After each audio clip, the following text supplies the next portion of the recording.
Students, good morning to you all. बच्चों, हमने binomial distribution अपना पूरा कंप्लीट कर लिया था, लेकिन एक क्वेश्चन था जो कि आपका लास्ट क्वेश्चन था, फिटिंग ऑफ बाइनोमियल डिस्ट्रीब्यूशन। इस क्वेश्चंस में जो एग्जांपल है 12 और 13 है, और ये क्वेश्चन सबसे लास्ट का जो एक्सरसाइज का मैंने आपको कराया था, उसमें कुछ बच्चों को आई थिंक कुछ डाउट है उसको समझने में। मैं इसको दोबारा फिर करा देता हूँ, fitting of the binomial distribution. I think ये आपको सबको समझ में भी आ जाएगा। तो यहाँ बच्चे सबसे पहले ये चीज़ें कि आपने ध्यान रखनी है इसमें, जो आपके पास ये फिटिंग ऑफ बाइनोमियल डिस्ट्रीब्यूशन दिया हुआ है, अगर आप उस क्वेश्चन में बड़े easily P and Q find कर सकते हैं तो बहुत अच्छी बात है। वहाँ से पी एंड क्यू निकालो, और उसके बाद निकालने के बाद इस फार्मूले में आप रख दो n c r p r q n minus r. फिर उसके बाद फिटिंग करने के लिए जो भी आपके पास टोटल फ्रीक्वेंसी दे रखी है, कैपिटल एन के रूप में जो एक फ्रीक्वेंसी दी हुई मिलेगी हर क्वेश्चन में, उसको आप n into n c r p r q r के साथ में मल्टीप्लाई कर दो 1 बाई 1, क्योंकि आर की वैल्यू आर पॉइंट पे अलग अलग होगी। अगर वहाँ पर आपके पास पी पॉइंट आप नहीं फाइंड कर पा रहे हैं उस क्वेश्चन में, तो आप क्या करेंगे, क्योंकि आपके पास आर की वैल्यू दे रखी है, उसको कंसीडर कर लो आप एक्स, और फ्रीक्वेंसी आपको दी हुई मिलेगी। तो उसके बाद आप एफ आई एक्स आई करो और डिवाइड बाई आप करो समेशन ऑफ एफ आई। ऊपर करो summation of f i x i, नीचे करो समेशन एफ आई। ऐसे करके आप मीन निकाल सकते हैं, और मीन आपको पता ही है कितना होता है, वो होता है एन पी। एन तो आपका जितनी आपकी आर दे रखे हैं, जैसे 1 2 3 4 5 6 7 अप टू 8 दे रखा है, तो इसका मतलब 7 आपके पास एन हो जाएंगे, क्योंकि 0 उसमें फिर काउंट नहीं होता, 8 तक होता है तो 7 काउंट हो जाएंगे। तो एन इजिकल टू आपके पास 7 हो गया, 7 पी, और यहाँ से वैल्यू निकल जाएगी 7 p equal to this one, and p की वैल्यू आपकी निकल जाएगी। तो पी की वैल्यू अगर आपके पास निकल जाती है तो वहाँ से क्यू की वैल्यू आप इजीली निकाल सकते हैं। तो बच्चे ये था मतलब आपका फिटिंग ए बाइनोमियल डिस्ट्रीब्यूशन का क्वेश्चन करना। अब मैं इस क्वेश्चन के बारे में थोड़ा सा आपको बता देता हूँ। जैसे कि मैंने आपको ये क्वेश्चन करवाया था, एक क्वेश्चन, इस क्वेश्चन में मैंने वैसे तो एक क्वेश्चन आपको समझा दिया था पहले भी, फिर भी मैं जैसे था 8 coins are tossed at a time 256 time. Number of head observed at each throw is recorded and results are given below. Fit a binomial distribution to the observed data and obtain the expected frequency. तो ये जो frequency दे रखी है बच्चे इसमें question में ही, अगर आप मतलब इसका मतलब इस फ्रीक्वेंसी का मतलब समझा देता हूँ। सबसे पहले तो मैं जो आपके ये फ्रीक्वेंसी है और ये फ्रीक्वेंसी है, ये जो टोटल फ्रीक्वेंसी है ना, इसका अगर सम देखो ना आप, इसका सम भी आपका 256 टाइम है। तो इसका मतलब क्या हुआ है? इसका मतलब ये है कि भाई आपने जो 8 कॉइन्स आपने 8 कॉइन्स लिए, और उन 8 कॉइन्स को 256 टाइम पे टॉस किया। 8 कॉइन्स आपने लिए, उसको आपने 256 टाइम टॉस किया। उस 256 टाइम में 2 बार आपका 0 हेड आया, 2 बार उसमें जो 256 में 2 पे आपका क्या आया, 2 बार 0 हेड, और 6 पे आपका क्या आया, 1 हेड, और 30 टाइम्स आप ये कह सकते हैं कि 30 टाइम्स दो। अब ये 8 था ना, 8 कॉइन्स में 6 के ऊपर 30, जिस तरह टोटल 30 टाइम्स जिस तरह आपने थ्रो करते रहे, तो उसमें 256 में इनके ऊपर 30 टाइम्स क्या आया, 2 कॉइन्स, 52 टाइम्स क्या आया, 3 कॉइन्स, एंड 67 टाइम्स क्या आया, 4 कॉइन्स, 56 टाइम क्या आया, 5 कॉइन्स, 32 टाइम्स क्या आया आपका 6 कॉइन्स, और 10 टाइम्स आपका 7 कॉइन आया। और सिर्फ एंड सिर्फ एक बार सिर्फ 8 के ऊपर आपका हेड आया। समझ में आया? 256 में 2 बार मतलब 0 हेड, जब मतलब कोई भी हेड नहीं आए, तो ऐसे ही आपने 2 बार 2 के ऊपर हुआ, 2 घटनाओं के ऊपर हुआ 8 में से। ठीक है भाई, 8 कॉइन्स फेंके तो 2 बार ऐसा हुआ कि कोई भी हेड नहीं आया। अब 8 कॉइन्स 6 बार फेंके तो उसमें 6 बार एक हेड आया, बाकी हेड नहीं आया। ठीक है, तो इस तरह ये क्वेश्चन है। अब इस क्वेश्चन को देखो, यहाँ तो आपको पता है, क्योंकि जब आप एक कॉइन टॉस कर रहे हैं तो कॉइन टॉस करने में आपको पी पता ही होता है क्या होता है। पी किसके बराबर होता है, 1/2 के बराबर होता है, और पी जब 1/2 है तो आप क्यू भी आपका 1/2 होगा। तो इस क्वेश्चन को करने के लिए एक मेथड तो ये है। अब मैं आपको एक दूसरा मेथड और बताता हूँ। तो इसमें सबसे पहले हम क्या करते हैं, सबसे पहले हम निकालते हैं u x is equal to r, हम इसको कंसीडर कर लेते हैं और ये 0 1 2 3 4 5 8 हो जाते हैं। ये फ्रीक्वेंसी आपको दे रखी है 2 6 30 52 67 56 32 10 एंड जिसका 256 है। ठीक है से उसके बाद एफ आई एक्स आई, आप इसको करेंगे एफ आई एक्स आई। ये तो जब आपने करना है जब आपके पास मतलब पी की वैल्यू आपको नहीं पता हो, समझ में आ गया। तो उसके बाद f i sum of f i x i divide by f i कर देंगे, आपके पास मीन निकल जाएगा। मीन निकलने के बाद आपके पास एन पी आ जाएगा। एन आपको पता ही होता है क्या होता है, यहाँ पर 8 टाइम्स किया है तो 8 आ गया। और उसके बाद आपके पास क्या पी की वैल्यू आप निकाल देंगे, पी एंड क्यू की वैल्यू आप निकाल सकते, लेकिन यहाँ पी एंड क्यू की वैल्यू दे रखी है। अब सबसे पहले हम क्या निकालते हैं 8 सी आर 1/2 आर 1/2 8 माइनस में आर। अब ये जो चीज़ हम निकालते हैं ना, ये हमने ये वाली निकाल दिया। अब इसको आप कंफ्यूज मत होना। तो ये चीज़ जो हम निकालते हैं 8 सी आर, इसमें 8 सी आर 1/2 आर 1/2 8 माइनस में आर, ये आपके पास आर की वैल्यू यहाँ, इसका मतलब क्या आ गया 1/2 आर टाइम और 1/2 फिर 8 टाइम हो जाएगा। हर उसमें आपका 8 टाइम, तो 1/2 की पावर 8 आएगा और यहाँ पर 8 सी आर। अब यहाँ पर जो 8 सी आर है, सबसे पहले आर की वैल्यू 0 से लेकर 8 तक आप इसमें रखते चले जाएंगे। तो यहाँ पर 8 सी 0 रख दिया है। अब मैं कहता हूँ कि यहाँ पर जो आपका आ जाएगा 1/2 56 आ गया हर एक में, इसमें भी इसमें भी इसमें भी इसमें भी इसमें भी और इसमें भी इसमें भी इसमें भी, ये 1/2 56 1/2 56 1/2 56 और 1/2 56। तो 1/2 56 1/2 56 1/2 56 और 1/2 56 आ गया। तो ये तो आपका ये आ गया। लेकिन अब क्या कहता है ये 256 टाइम, जो बाइनोमियल डिस्ट्रीब्यूशन में जो आपने फिटिंग करनी है एक्सपेक्टेड फ्रीक्वेंसी, वो क्या आता है n into 8 c r p r q n minus में आर। तो ये इसको मतलब n से और मल्टीप्लाई कर देंगे इस वाले को। तो हर एक को जब हम 256 से मल्टीप्लाई करेंगे तो ये 256 से हर एक में कट जाएगा। तो यहाँ पर आपके पास क्या बच जाएगा 8C0 8C1 8C2 8C3 8C4 8C5 8C6 and 8C7 8C8। ये जो आपने बाइनोमियल डिस्ट्रीब्यूशन किया है, फिटिंग ऑफ बाइनोमियल डिस्ट्रीब्यूशन।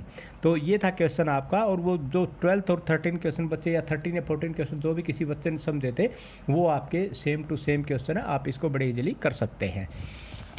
उसके बाद है स्टूडेंट्स, अब तक हमने जो किया है बाइनोमियल डिस्ट्रीब्यूशन हमारा ख़त्म हो चुका है। अब बच्चे बाइनोमियल डिस्ट्रीब्यूशन में आपने क्या क्या कर लिया थोड़ा सा मैं उसको बता देता हूँ, उसके बाद हम पॉइजन डिस्ट्रीब्यूशन स्टार्ट करते हैं स्टूडेंट।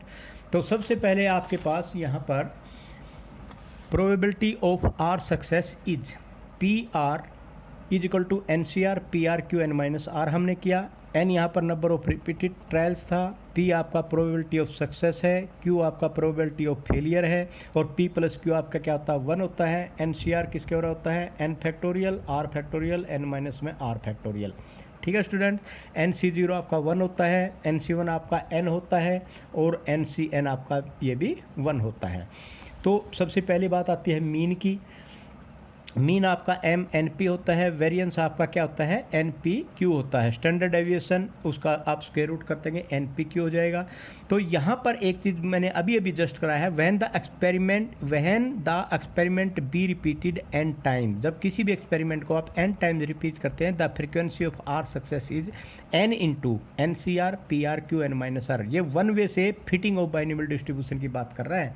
तो उसके बाद है means of binomial distribution is always greater than variance. बच्चे एक चीज़ का यहाँ पर ध्यान रखना है, हमने ये कर भी लिया है वैसे, लेकिन एक चीज़ का फिर भी आपने ध्यान रखना है, जो बाइनोमियल डिस्ट्रीब्यूशन का जो मीन होता है ना, वो ऑलवेज ग्रेटर देन वेरिएंस, इसके वेरिएंस से हमेशा बड़ा होता है। अब हम करेंगे बच्चे पॉइजन डिस्ट्रीब्यूशन। अब बात उठती है पॉइजन डिस्ट्रीब्यूशन होता क्या है, थोड़ा सा बता देता हूँ पॉइजन डिस्ट्रीब्यूशन के बारे में, उसके बाद हम आगे स्टार्ट करते हैं पॉइजन डिस्ट्रीब्यूशन का। अब पॉइजन डिस्ट्रीब्यूशन में जैसे हमने n होता है हमारा लार्ज, अगर हमने n दिया हुआ है, n हमारा वेरी लार्ज कोई क्वांटिटी दे रखी है, और एक होता है, सबसे पहले तो मैं आपको ये बता देता हूँ पॉइजन डिस्ट्रीब्यूशन और बाइनोमियल डिस्ट्रीब्यूशन दोनों के दोनों डिस्क्रीट प्रोबेबिलिटी डिस्ट्रीब्यूशन होते हैं। डिस्क्रीट का मतलब होता है जिसमें n की वैल्यू फाइनाइट देर के, जैसे 0 1 2 3 4 5, और इंटरवल में नहीं होनी चाहिए। अगर इंटरवल में है तो वहाँ पर हम नॉर्मल डिस्ट्रीब्यूशन का यूज़ करेंगे, या इंटरवल की बात नहीं, ये हमारा डिस्क्रीट प्रोबेबिलिटी डिस्ट्रीब्यूशन है।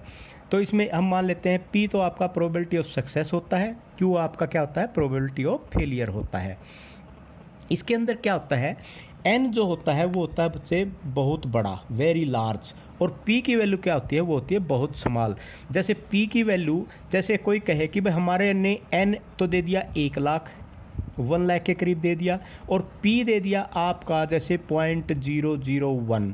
तो अगर कोई 10 20 तक कोई भी n आपका 10 तक दे रखा है तो 20 तक भी दे रखा, तो भी हम बाइनोमियल डिस्ट्रीब्यूशन यूज़ कर सकते हैं। लेकिन अगर हमारा n बहुत बड़ा दिया हुआ है और प्रोबेबिलिटी बहुत ही छोटी दी हुई है, उस टाइम पे हम पॉइजन डिस्ट्रीब्यूशन करेंगे। वैसे एक चीज़ मैं आपको बता देता हूँ, चाहे आप पॉइजन डिस्ट्रीब्यूशन से कर लो, चाहे आप बाइनोमियल डिस्ट्रीब्यूशन से कर लो, आंसर दोनों में क्या आएगा, सेम आएगा।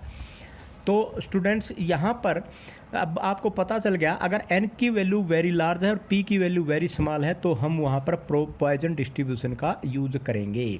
ठीक है स्टूडेंट, तो सबसे पहले पॉइजन डिस्ट्रीब्यूशन होता क्या है, Poisson distribution p r success, यहाँ पर r जो सक्सेस है वो है e raise to the power minus m, m raise to the power r और r फैक्टोरियल, वेयर m आपका क्या है, m is the mean, n is the number of the trial, r is the required success. आप ये r क्या आपका required success है। तो एक्सपेरिमेंट अगर आपका n टाइम रिपीटेड है तो फ्रीक्वेंसी ऑफ r सक्सेस क्या हो जाएगा, इसके साथ आप n से और मल्टीप्लाई कर देंगे तो ये हो जाएगा फिटिंग ऑफ पॉइजन डिस्ट्रीब्यूशन। ये भी हम बाद में करेंगे स्टूडेंट, इसको जब आएगा जब मैं इसको समझा दूंगा। अब बच्चे सबसे पहला जो हमारा मेन पॉइंट है वो यहाँ पर आपका है कि भाई what is the mean and variance of Poisson distribution. बच्चे पिछले क्वेश्चन में जो आपने फर्स्ट मूवमेंट किया था और सेकंड मूवमेंट किया था, एक स्टूडेंट से ने मुझसे पूछा था कि सेकंड मूवमेंट आपकी बुक में नहीं दे रखा तो सेकंड मूवमेंट करना है कि नहीं करना है। बच्चे ये सेकंड मूवमेंट का नाम आपकी बुक में नहीं दे रखा, लेकिन सेकंड मूवमेंट के ही रूप में आपके पास जो दिया हुआ है ना वेरिएंस, तो second movement mu two dash को ही बोलते हैं, म्यू टू डैश। तो म्यू टू डैश का मतलब क्या होगा, ई एक्स का स्क्वायर, और मीन्स जो आपका होता है म्यू वन डैश, वो म्यू वन डैश जो आपका दे रखा है ना वो आपका दे रखा है म्यू वन डैश, तो म्यू वन डैश का स्क्वायर करके उसका माइनस करोगे, तो इसलिए वो आपका सेकंड मूवमेंट जो आपका दे रखा है ना वो आपका वेरिएंस निकालने के लिए बहुत ज़रूरी है। तो सेकंड मूवमेंट वर्ड यूज़ नहीं कर रखा, अदरवाइज तो उसका यूज़ आपके पास होगा। ठीक है, अब यहाँ पर mean and variance of the Poisson distribution की हम बात करेंगे। P r is equal to m r e minus m और r factorial, where r is equal to 0 1 2 and infinity. क्योंकि अब यहाँ पर एक चीज़ देखो स्टूडेंट्स, दो मीन आपका क्या होता है, ई एक्स, मीन को हम किसे डिनोट करते हैं, ई एक्स एक्सपेक्टेड फ्रीक्वेंसी, तो इसका मतलब e x r p r, ये भी उसमें भी वैसे था mean r into p r. अब यहाँ पर आर पी आर की वैल्यू क्या है, पी आर की वैल्यू आपकी ये है m raise to the power e minus m और आर फैक्टोरियल। यहाँ पर भी सेम टू सेम जैसे हम वहाँ करते थे, आर फैक्टोरियल को हम इसको फैक्टर इसको थोड़ा सा और एक्सपेंड कर लेंगे, आर इंटू आर माइनस 1 कर दिया तो आर से आर कैंसिल हो जाएगा आपका, तो आपके पास, और यहाँ पर जब आर से आर माइनस 1 फैक्टोरियल बच गया, इसका मतलब इस आर को भी हमने आर माइनस 1 करना पड़ेगा। तो यहाँ पर स्टूडेंट्स अब r equal to e minus m आपने बाहर निकाल दिया, और एक यू एम है ये भी बाहर निकल जाएगा, आगे निकल गया, m into m r minus 1 कर दिया, आर माइनस में 1 फैक्टोरियल हो गया। अब स्टूडेंट यहाँ पर एक चीज़ देखो, वैसे तो आर इजिकल टू 0 हम लेके चले थे, आर इजिकल टू 0 वैसे यहाँ होगा ही नहीं, क्योंकि आर इजिकल टू हम 1 से स्टार्ट करेंगे, क्योंकि आर की वैल्यू अगर हम 0 लेंगे तो नेगेटिव हो जाएगा, नेगेटिव हो गया तो नेगेटिव का फैक्टोरियल होता ही नहीं है। तो इसलिए अब यहाँ पर आर माइनस 1 आ गया, आर माइनस 1 यहाँ पर हम आर की वैल्यू क्या लेंगे, कम से कम आपने यहाँ पर आर की वैल्यू 1 लेनी पड़ेगी, क्योंकि अगर आप आर माइनस 1 भी करते हैं तो 1 माइनस 1 0 0 फैक्टोरियल भी आपका 1 ही होता है। तो यहाँ पर एक चीज़ देखो, अब m इंटू ई माइनस एम आपने बाहर निकाल दिया, यहाँ m आर माइनस 1 बच गया, नीचे आर माइनस 1 फैक्टोरियल हो गया। ये जो वैल्यू है बच्चे, ये जो वैल्यू है ये आपकी किसके बराबर होती है, अब यहाँ पर देखो m इंटू ई माइनस एम, और ये जो वैल्यू है आपकी ये पूरी की पूरी ये वैल्यू, यहाँ पर ये जो वैल्यू है आपकी ये होती है ई एम के बराबर, क्योंकि जब r की वैल्यू 1 से स्टार्ट करोगे ना आप, तो 1 प्लस में 1/2 फैक्टोरियल प्लस में 1/3 फैक्टोरियल, तो इस तरह आ जाएगा, तो e raise to the power m हो जाएगा यहाँ पर। तो अब यहाँ पर देखो, इसकी वैल्यू अगर ई एम आप रख देते तो ई एम से ई एम आपका कैंसिल होगा, तो जो आपका मीन की वैल्यू क्या आ गई, मीन की वैल्यू आ गई m। ठीक है स्टूडेंट्स, अब यहाँ पर आप निकालेंगे वेरिएंस। वेरिएंस आपको पता ही है क्या होता है, वेरिएंस आपको पता है, क्योंकि आपको मैं यहाँ पर थोड़ा सा बता देता हूँ आपको पता है वेरिएंस आपने पहले भी निकाला था, तो ये था ई एक्स स्क्वेयर और माइनस में क्या था ई और एक्स, तो और इसका क्या था स्क्वेयर, तो ये आपके पास क्या आ गया, ये आपके पास m आ गया, तो ये m स्क्वेयर मैंने यहाँ लिख दिया, ई एक्स स्क्वेयर, इसको क्या लिखेंगे आर स्क्वायर कर दिया। सबसे पहले तो निकालने का इसका तरीका क्या होता है, आर स्क्वायर ई माइनस में m और m raise to the power r और r फैक्टोरियल। तो ये जो r है और माइनस में ये यहाँ लिखा नहीं है, और माइनस में ये क्या हो जाएगा, ये तो किसकी वैल्यू है, ये ई एक्स स्क्वायर की वैल्यू है, और ई एक्स स्क्वायर आपका ये लिख दिया। ठीक है, इसको हमने जो इसको है, इसको अकेले को हमने किस में कन्वर्ट कर दिया, r equal to 0 to n। तो यहाँ पर बच्चे लिख लो चाहे भले ही, यहाँ पर आएगा माइनस में m का स्क्वायर। तो अब इस आर स्क्वायर को हमने कन्वर्ट कर दिया आर इंटू आर माइनस में 1 प्लस में आर, तो ये आर का स्क्वायर ही बच गया। तो ई माइनस में एम एम आर और यहाँ पर आर फैक्टोरियल बच गया। अब यहाँ पर देखो आर इंटू आर माइनस में 1 है, इसको इसके साथ मल्टीप्लाई करेंगे तो एक बार तो ये आ जाएगा, एक बार ये आ जाएगा। अब जब इसको इसके साथ में मल्टीप्लाई करेंगे तो नीचे वाला भी जो आर फैक्टोरियल है ना, इसको भी आपने आर इंटू आर माइनस में 1 करना पड़ेगा, और आर माइनस में फिर ये क्या हो जाएगा, 2 हो जाएगा। तो जब ये आर माइनस में 2 फैक्टोरियल होगा तो आर से आर कैंसिल, आर से आर कैंसिल। तो ऊपर वाला जो एम की पावर आर है ना, इसको भी आपने आर माइनस 2 बनाना पड़ेगा। तो आर माइनस 2 बनाने के लिए इसको क्या करेंगे, एम स्क्वायर से मल्टीप्लाई कर देंगे और यहाँ पर एक 2 कर देंगे। तो ये करने के बाद आपके पास बच्चे क्या आ जाएगा, अब मैं नेक्स्ट आगे देखो प्लस में, उसके बाद इस आर के साथ इसको मल्टीप्लाई किया, ये आ गया, और माइनस में एम का स्क्वायर ऐसे कैसे बच जाएगा। अब ये आपने निकाला हुआ है ऊपर, ये निकाला, यही तो निकाला था, ये किसके बराबर आया था आपका एम का। इसका मतलब इसकी जगह आप क्या लिख सकते हैं, एम लिख सकते हैं।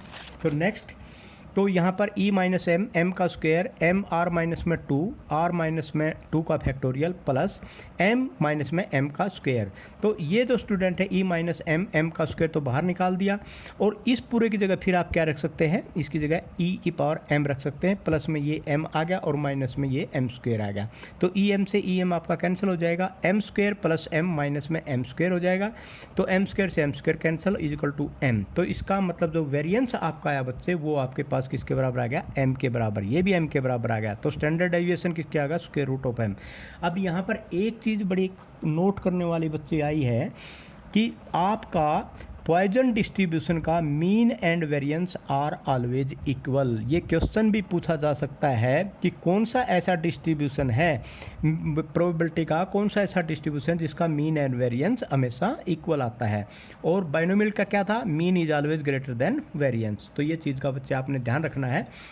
उसके बाद एक चीज़ यहाँ पर एक आ जाती है, prove that p r equal to e minus m, m raise to the power r, r factorial is the probability mass function. Also find the moment generating function. ये मोमेंट जनरेटिंग फंक्शन आपके syllabus में नहीं है, मैं probability mass function बताता हूँ बेटे। Probability mass function वो होता है जिस भी पी आई एक्स आई की, जो हम पी एक्स हम निकालते हैं, जो भी हम प्रोबेबिलिटी फंक्शन निकालते हैं, अगर उसका सम आपका सम अगर उसका 1 के बराबर हो जाता है तो उसे बोलते हैं वो प्रोबेबिलिटी मास फंक्शन होता है। तो हम उसको निकालने के लिए अब अगर उसका सम 1 देखते हैं, क्या देखते हैं हम, क्या इसका सम 1 है, तो इसमें क्या है, p r is the probability mass function if p r is greater than equal to 0 या p x is greater than equal to 0 या p r is equal to 1 या p x is equal to 1। जैसे कोई R use कर लेता है, कोई x use कर लेता है।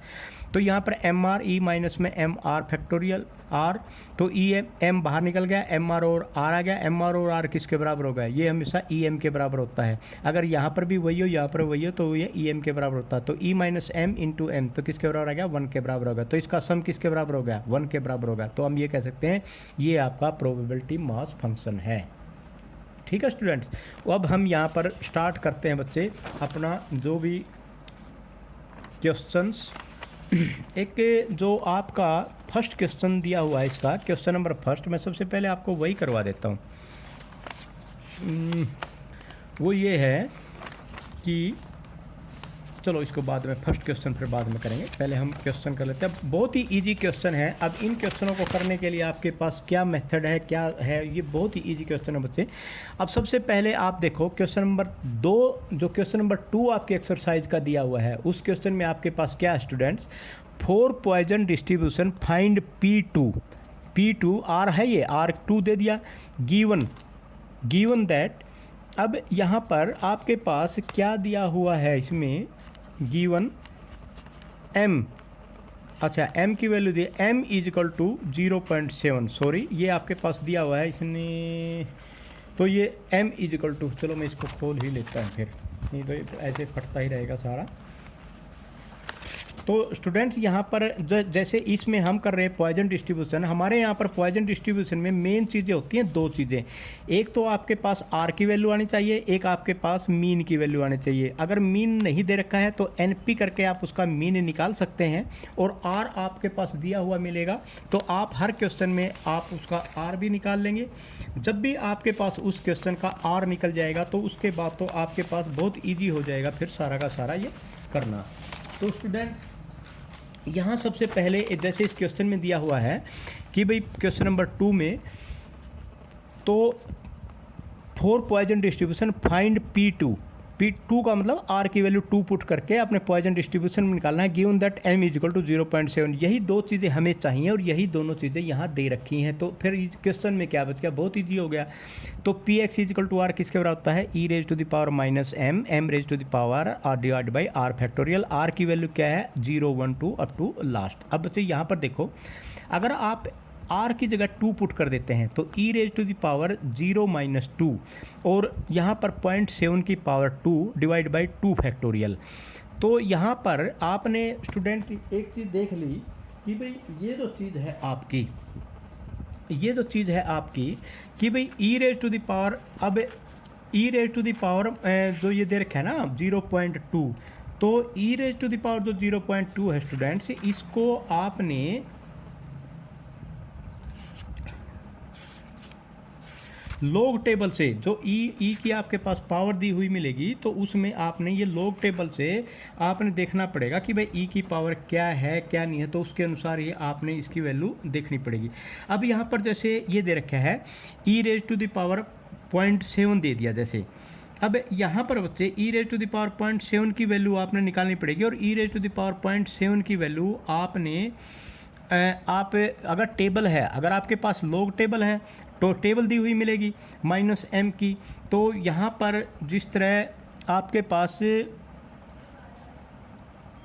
एक तो आप कैलकुलेटर का यूज़ कर सकते हैं इसमें, ठीक है, कैलकुलेटर का यूज़ कर सकते हैं। तो यहाँ पर जो जिस तरह ये वैल्यू दे रखी है e raise to the power minus 0.7, तो कैलकुलेटर में आप ये वैल्यू ले सकते हैं और कैलकुलेटर से आप ये वैल्यू फाइंड आउट कर सकते हैं। दूसरी बात बच्चे जैसे ये है यहाँ पर, अब आपकी बुक में टेबल भी दे रखी है जैसे e raise to the power value of e raise to the power minus m, ये जो वैल्यू है ना ये माइनस की ही दे रखी हैं, माइनस की दे रखी है। तो अब हमारे क्वेश्चन में क्या है e raise to the power minus 0.7, तो यहाँ पर देखो माइनस 0.7, तो ये जो 0.7 है तो इसका मतलब 0.70, तो ये आपके पास क्या आ जाएगी 0.4966, तो आप ये कह सकते हैं 0.497, तो 0.497 ये वैल्यू आपने यहाँ पर पुट कर दी, ठीक है। इसी प्रकार इस टेबल में भी आप देख सकते हैं वैसे, लेकिन अगर आप यहाँ पर इस टेबल में आप नहीं देखना चाहते और कैलकुलेटर से यूज़ करना चाहते हो तो कैलकुलेटर इसमें अलाउड होता है, आप कैलकुलेटर से भी वैल्यू निकाल सकते हैं। वैसे इस टेबल में भी आप ये वैल्यू जो दी हुई है already e raise to the power minus m की दे रखी है, कोई डाउट में मत रहना क्योंकि यहाँ m की वैल्यू दे रखी है पॉजिटिव, तो ये माइनस m की वैल्यू है, ठीक है।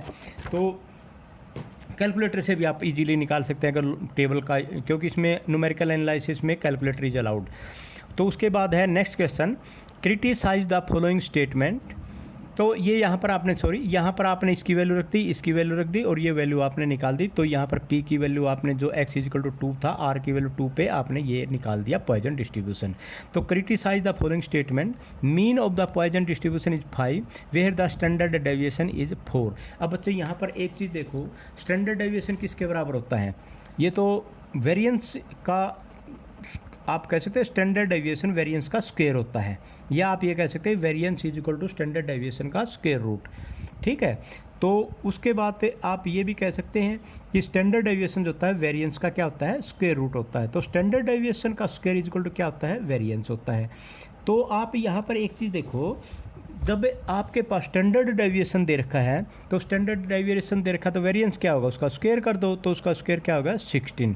तो स्टैंडर्ड डेविएशन आपके पास 16 आ गया। अब आपको ये पता है कि भाई जो स्टैंडर्ड डेविएशन है दे क्या रखा है, स्टैंडर्ड डेविएशन और मीन।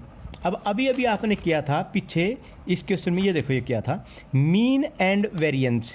तो इसका मतलब स्टैंडर्ड डेविएशन आपका क्या होता है, स्टैंडर्ड डेविएशन होता है जो वेरिएंस होता है उस वेरिएंस का मतलब standard deviation is equal to variance का स्क्वायर हो गया, स्टैंडर्ड वेरिएंस का स्क्वायर हो गया। तो इसका मतलब जो वेरिएंस जो आपने स्टैंडर्ड डेविएशन वेरिएंस का स्क्वायर रूट, ठीक है। तो ये तो इसका मतलब ये हो जाएगा सिग्मा। सिग्मा क्या होता है? Standard deviation. स्टैंडर्ड डेविएशन क्या होता है? सिग्मा स्क्वायर का स्क्वायर रूट। अब यहाँ पर देखो बच्चे, ये जो चीज़ आपके पास आई हुई है तो ये सिग्मा आया हुआ है। सिग्मा किसके बराबर होगा? स्टैंडर्ड डेविएशन के बराबर होगा। स्टैंडर्ड डेविएशन क्या दे रखा है आपके पास? स्टैंडर्ड डेविएशन आपके पास क्या दे रखा है? 4 दे रखा है, लेकिन आपने तो सिग्मा स्क्वायर निकालना है। तो सिग्मा स्क्वायर क्या हो जाएगा? तो इसका मतलब आप यहाँ पर जो आपके पास ये दिया स्टैंडर्ड डेविएशन, ये क्या दे रखा है? ये दे रखा है ये, लेकिन आपने क्या निकालना है? आपने निकालना है इसका स्क्वायर। तो इसका स्क्वायर आपके पास क्या हो जाएगा? इसका स्क्वायर। तो जब आपने इसका स्क्वायर निकाला, ये दे रखा है, तो आपने तो वेरिएंस निकालना है। तो इसका मतलब वेरिएंस आपका किसके बराबर हो जाएगा? सॉरी, ये वेरिएंस का स्क्वायर। तो वेरिएंस किसके बराबर हो जाएगा? आपका 4 का स्क्वायर, स्टैंडर्ड डेविएशन का स्क्वायर। तो ये क्या हो जाएगा? 16। समझ में आ गई ये बात आपकी? एक बार फिर बताता हूँ। आपके पास मीन दे रखा है 5 और स्टैंडर्ड डेविएशन दे रखा है 4, और आपको ये पता है कि ये आपके पास दे रखा है स्टैंडर्ड डेविएशन, और आपने क्या निकालना है? आपने निकालना है इसका स्क्वायर। तो इसका मतलब ये किसके बराबर दे रखा है आपके पास? 4। आपने ये निकालना, तो इसका सीधा 16 आ गया। बस ये किसके बराबर होता है? ये होता है आपका वेरिएंस, ठीक है। तो यहाँ पर 16 हो गया। अब ये दोनों बराबर आने चाहिए, लेकिन ये बराबर तो यहाँ नहीं आ रहे। इसका मतलब जो स्टेटमेंट है वो हमारी इनकरेक्ट है, क्योंकि पॉइजन डिस्ट्रीब्यूशन का मीन एंड वेरिएंस दोनों क्या होते हैं? बराबर होते हैं। Okay student, question number 4। For a Poisson distribution, it is given that Px is equal to 1 is equal to Px is equal to 2। ये दोनों इक्वल दे दिए बच्चे। Find the value of the mean of the distribution, hence find Px is equal to 0 and Px is equal to 4। तो ये तो condition दे दी। आपने mean भी निकालना है इसका, और उसके बाद Px 0 and Px equal to 4 भी निकालना है। सारे के सारे क्वेश्चन इस एक्सरसाइज में बिल्कुल एक जैसे हैं। किसी भी क्वेश्चन में स्टूडेंट कोई चेंजिंग नहीं है, सारे के सारे बिल्कुल एक जैसे क्वेश्चन है। मैं जल्दी आपको ये करा देता हूँ, क्योंकि हर एक में mean, probability distribution, mean, probability distribution, variance यही दिए मिलेंगे। अगर मीन वेरिएंस दे रखा है तो पी निकाल सकते हैं, पी और क्यू दे रखा है तो मीन और वेरिएंस निकाल सकते हैं। हर एक के अंदर यही दिया हुआ मिलेगा। तो मान लिया जैसे ये क्वेश्चन है, इसमें पी एक्स आर फार्मूला आपके पास होता ही है, e raise to the power minus m, m raise to the power r और आर फैक्टोरियल। उसके बाद आपने स्टूडेंट यहाँ से निकालना, दे क्या रखे हैं?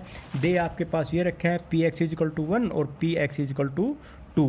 अब जब p x is equal to 1 और p x is equal to 2 आपके पास दे रखा है बच्चे, तो अब आपके पास ये क्या हो गया? P x is equal to 1, p x is equal to 2। P x is equal to 1 किसके बराबर है? E raise to the power minus m, m raise to the power r होता है, आर की जगह 1 दे रखा है, 1 factorial. E raise to the power minus m, m का स्क्वायर, आर की जगह 2 दे रखा, 2 फैक्टोरियल, ठीक है। तो यहाँ पर अब क्या हो जाएगा? एम स्क्वायर माइनस में 2m और इज इक्वल टू क्या हो जाएगा? 0। एम बाहर निकालोगे तो एम इज इक्वल टू 0 और एम इज इक्वल टू 2 आ गया। एम इज इक्वल टू 0 तो कभी हो ही नहीं सकता, तो एम इज इक्वल टू क्या आ गया? 2। तो मीन, तो पॉइजन डिस्ट्रीब्यूशन का मीन क्या आ गया बच्चे? 2 आ गया। अब हम मीन आपने निकल गया, तो अब हमने इसकी वैल्यू निकालनी है। P x is equal to 0 पे और p x is equal to 4 पे। 0 का मतलब क्या होगा? आर, तो ये आर है, ई की माइनस में m, m raise to the power r होता है, ई की माइनस में 2 और 2 की पावर 0, 0 फैक्टोरियल, ई की पावर 2 आ गया, -2। अगर वैल्यू देखनी है तो टेबल से वैल्यू या उससे कैलकुलेटर से वैल्यू निकाल दो, हैं तो 1.278 की होती है वैसे, लेकिन आप कैलकुलेटर अपने आप निकाल देगा। P x minus x is equal to 4, यहाँ आर की जगह 4 रख दो तो ये वैल्यू आ गई। जो फोर्थ क्वेश्चन भी आपका हो गया। उसके बाद fifth, if x is a passionate Poisson variate such that p x is equal to 1, 2 into p x is equal to 2। ये भी वही क्वेश्चन है बच्चे। मीन और वेरिएंस आपने निकालना है, p x is equal to आपका क्या है? 0। तो ये क्वेश्चन मैंने कर भी दिया था। अगर आपको किसी को कोई डाउट होती है तो आप वीडियो रोक के और उसको समझ सकते हैं, उसको कर सकते हैं। तो बच्चे formula e minus m, m raise to the power r है, आर फैक्टोरियल है। एक बार एक्स इज इक्वल टू 1 निकाल लो, एक बार एक्स इज इक्वल टू 2 निकाल लो, इसको 2 से मल्टीप्लाई करके इसके इक्वल रख दो। आपके पास ये रख दिया इसने, तो वैल्यू आपकी एम इज इक्वल टू 1 आ गया, 0 आपका हो ही नहीं सकता। तो एम की वैल्यू आ गई। अब आप मीन निकाल दो, वेरिएंस निकाल दो, P x is equal to 0 पे निकाल दो। ये सारी वैल्यू आप बड़ा इजीली निकाल सकते हैं स्टूडेंट। उसके बाद question number 6, a pair of dice is throne 200 time. अब देखो बच्चे, एक पेयर डाई का मतलब क्या होगा? 2 डाई। तो उसमें व्हाट इज द आउटकम? उसके बाद 36 आउटकम हुए ना उसमें, तो टोटल आउटकम कितने होते हैं? 36, क्योंकि 2 डाई है।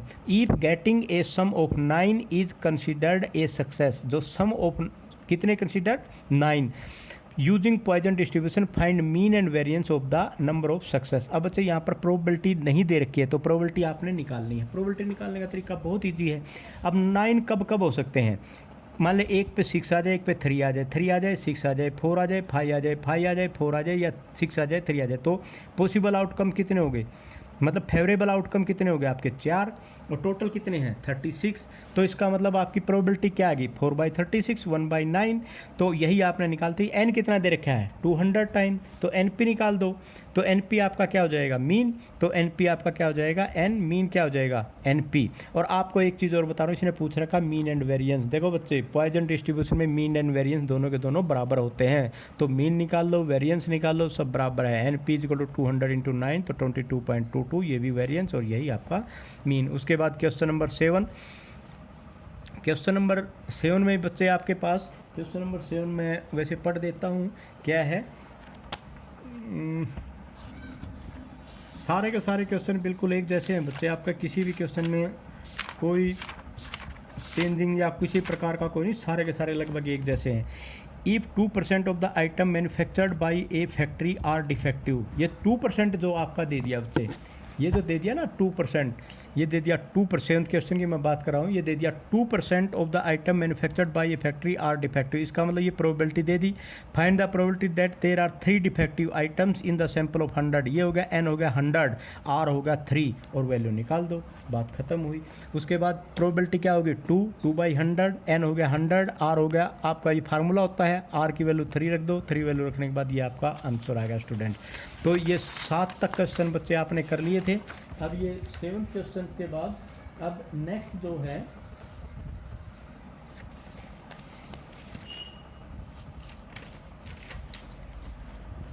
ओके स्टूडेंट्स, चलो नेक्स्ट वीडियो बन कर लेते हैं इसकी हम।